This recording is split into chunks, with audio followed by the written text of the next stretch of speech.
ஓம் ஓம் சிவாய நம. ஓம் ஔம் சிவாய நம. ஓம் ஔம் சிவாய நம.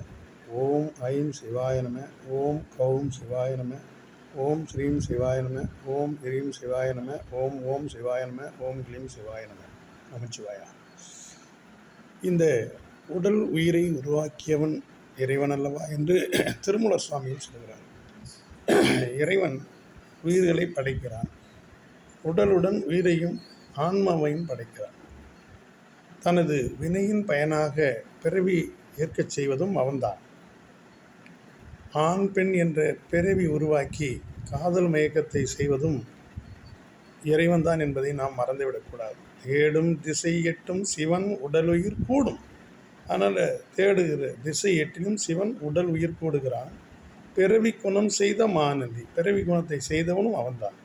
ஓடும் அவர் தமது உள்ளத்தின் உள்நின்று, அந்த உயிரின் உள்ளத்திலே உள்நின்று நாடும் வழக்கமும் நான் அறிந்து கொண்டேன் என்று திருமூலர் திருமந்திரத்தில் சொல்வதை நாம் பார்க்கிறோம். திருமந்திரம் 406. நன்றி. ஓம் நம.